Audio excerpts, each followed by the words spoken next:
Hey, it's Rachel. It's Alexis. And it's Sarah.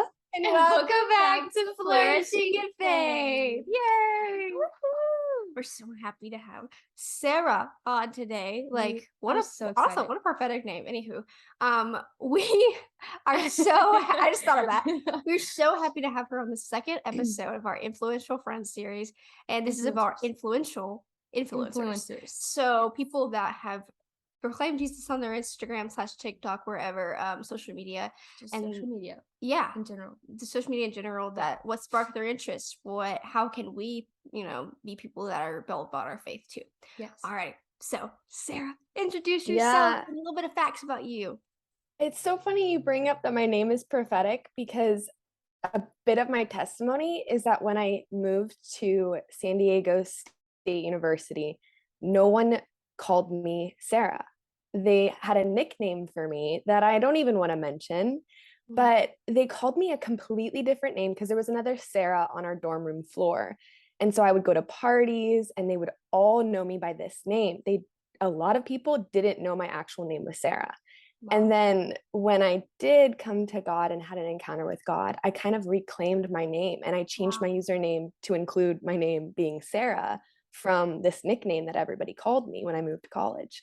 So it's so funny that you bring up that my name is prophetic, because in the Bible, when God places a new identity on someone, he changes their name. And so Sarah in the Bible, that was the name that God gave her. And yeah, I'm just living out that blessing and that anointing on my life from God. So Wonderful. But I am I work in the social media industry, so that's my full-time job as a marketing specialist in the influencer marketing world. But then on the side, in my personal life, I post about God, and I just love my community at my church. And yeah, who I am, I love Jesus, I love poetry. Yeah. This is wonderful. That is so sweet.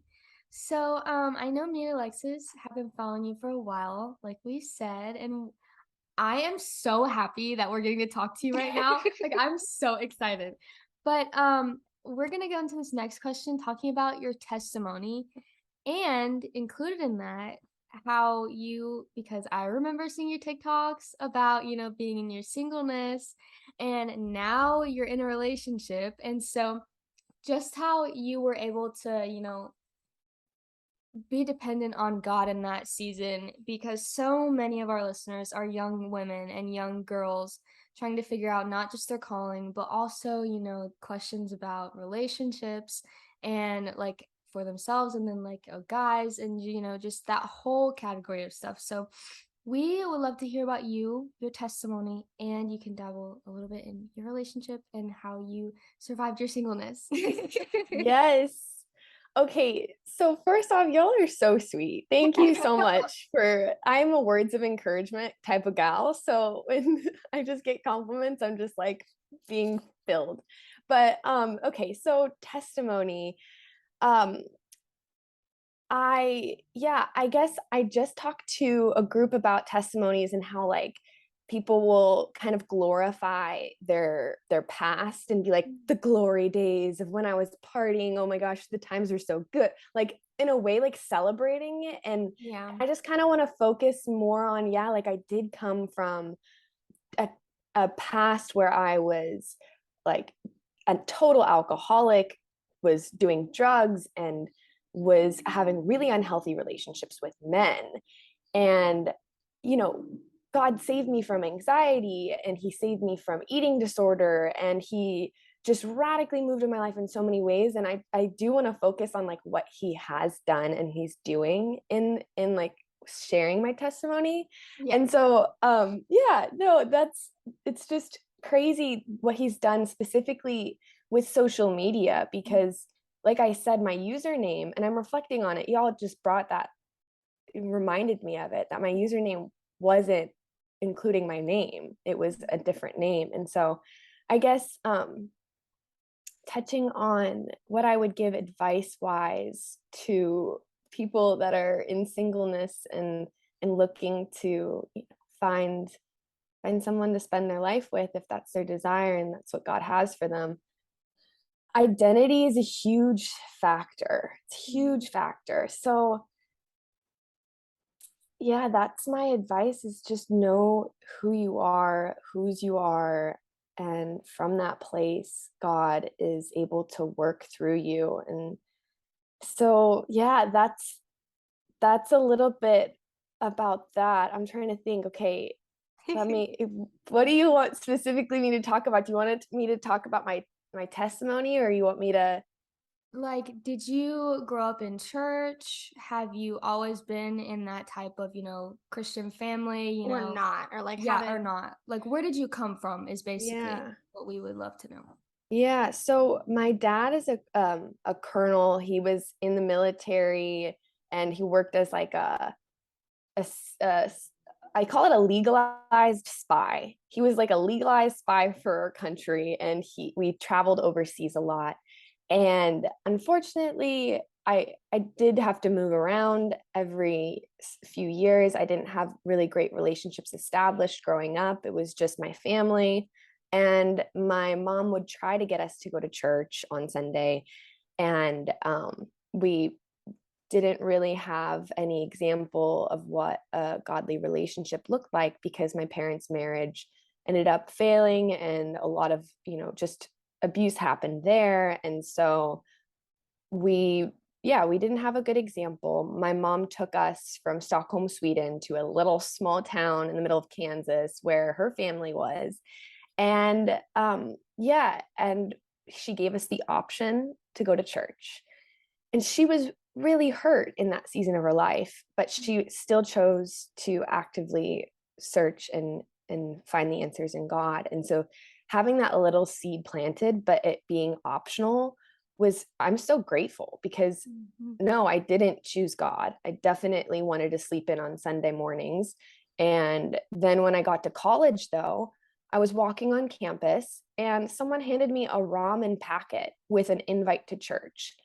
And it was like an outreach for this church that I went to for the past like 4 years. And I was like, okay, I'll take ramen. Like, I'm hungry. I'm a poor college student. Sure. But I had that invite and I stared at it for a few weeks and was like, their series that they're going into depth on is about relationships. And every relationship that I've ever been in has ended the way that my parents did, in uh in like infidelity, in not being faithful. Right. And so yeah, wow, there's a lot of connections there that I'm thinking. I'm like, oh, Sarah in the Bible, she is said to have like been having faith in God. And that's just a huge word for me. It's just like faith, and having that faith in God. But anyways, going back to this relationship series that this church was having, I'm like, I need to know how people have healthy relationships, because obviously I'm not doing it right. And every relationship that I've ever seen has ended badly. And so I searched out in this church to find the answers. And when I came to church that Sunday, I totally had an encounter with God. I sat in the very back. Like, I did not want to be seen by anyone. Sat in the very back and had an encounter with God. But it was a small seed again. It didn't stick. I was in and out of parties for the next 2 years. But from that encounter, I had it in the back of my head, and I would talk about it at parties drunk. Like, I would go to parties and I would just be sitting with people, and I would be like, there's got to be more, right? Like, there's got to be more to life than this. Like, do you believe in God? And I would bring him up all the time under the influence. And eventually I found a group that did both, that went to parties and went to church. And I was like, great, the best of both worlds. But that was the most painful part of my life, when I was in the in between, when I was doing both, when I was going to parties and I was trying to seek a relationship with God. It was the most uncomfortable part of my whole life. And so I decided to go all in, and was like, okay, I can't do both. It's too painful. I have to go all in. And that's when revival started happening in my life. That's when things started changing, shifting. That's when God showed up, is when I made him the first the priority, when I put aside all the other idols. I had literally wrote a list out of all the things I was putting before God, and was like, and I still have it. I keep all my journals and I still have that list. But again, I failed after that. I failed. And why? I got into a relationship with someone that said he was a Christian and he wasn't. And God bless him. I pray for him still. But yeah, it was bad on my part to to get into a relationship where I wasn't, as the Christianese say, equally yoked. And I guess that's biblical, so it's not even Christianese, but like, you know what I'm saying. So I got into another relationship and it ended up driving me away from God into old patterns. And but God gives second, third, fourth chances, and I got to turn again and say, okay, God, I give my life again to you. Help me, because that is my weakness. It's my weakness. And like, I was studying Samson and Delilah, and his weakness is with Delilah and my weakness is with men. And so I have to be super careful that I'm not putting my identity in them, because they can totally shift my faith and totally shift, where I'm putting my attention and identity into. And so I am currently in a healthy relationship with a man of God, and he is strengthening my relationship. But also, it's really wise to, I think, like, keep your relationship with God separate. And the same goes on social media. I'm not sharing everything that God downloads to me. That's private. And so there's, some kind of discernment that happens, whether to share and what to, Very true. So when did you start trying Jesus on social media, and like what kind of sparked that interest of like, hey, I think I can do this. I think I can spread Jesus on social media. That sounds like kind of fun to me. Like, what sparked that interest to you? Yeah, so I actually hated the idea of sharing my life on social media. Had an actual panic attack before posting my first TikTok. Oh, I'm pretty sure my first TikTok that like went viral was a panic attack I had after leaving that really bad toxic relationship I was in. And it was my friend Abby consoling me in the bathroom with a Bible verse. And that's what I shared, because I was like, this is authentic, this is me. But then when I actually had to share my poetry, I was so anxious about it, because I was really successful in the worldly sense of poetry. I had been published. I had been working with an actress in an off-Broadway production with one of my pieces, but the poetry was hopeless. It was worldly, it was hopeless. It didn't give people any hope at all. And so when I got saved, God had me rewrite all of my poetry. Not a single poem did I keep that wasn't screaming his name. And so when I rewrote all of those poems, I shared one with a friend of mine who was successful on TikTok, and they really pushed me to consider posting this one specific piece. And the ending of this poem, this is the one that was on the off-Broadway production, and it was all about me, and it was all about I am enough, like having these insecurities about this eating disorder, and then saying, but I am enough. And that's how it ended. And when God had me rewrite it, it was, he is enough. I've only been saved but from this because of him. So I completely rewrote it, and I shared it with some pushback from myself. I shared it, and it blew up. I think it had like 2 million views on it right away. And I was just like, oh, dang. Okay. I just need to trust in God. There is a space for this. People like to see this raw, authentic journey.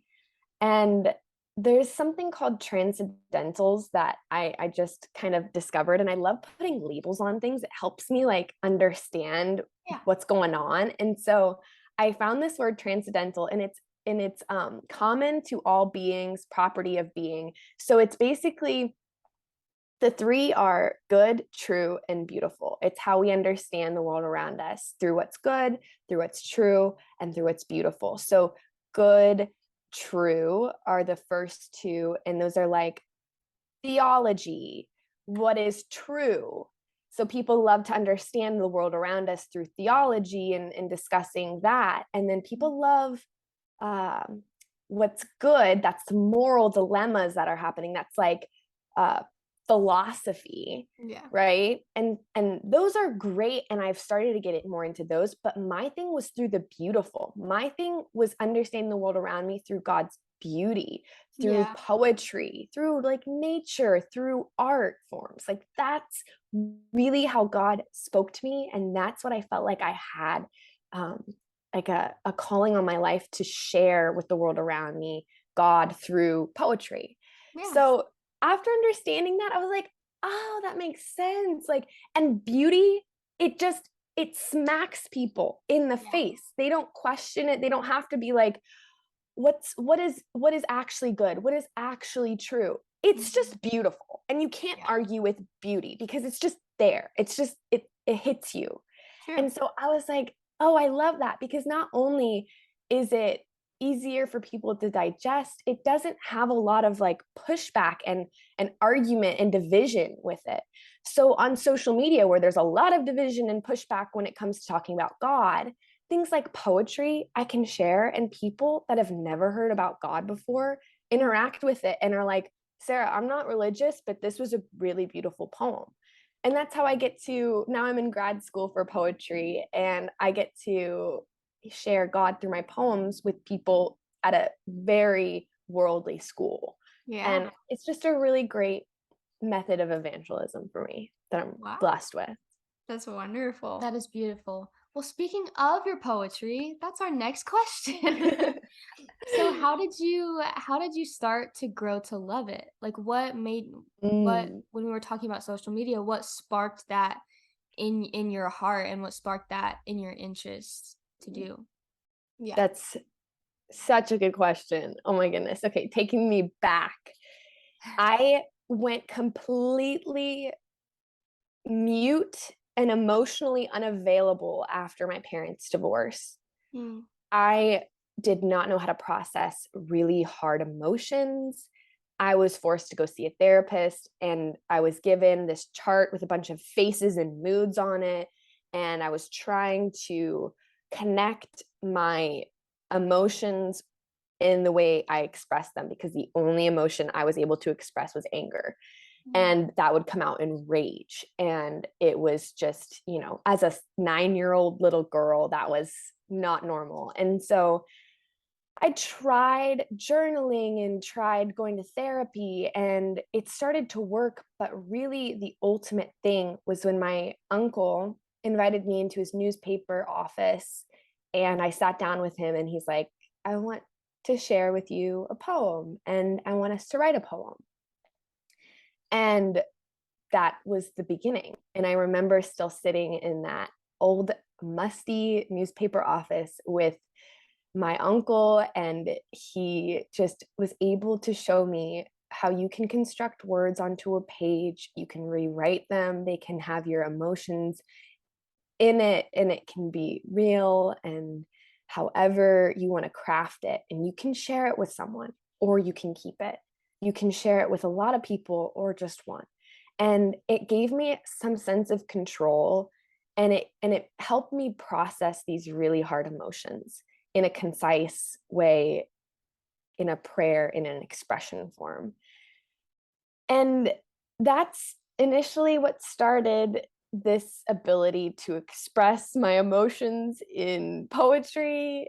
And from that, I kind of always kept it.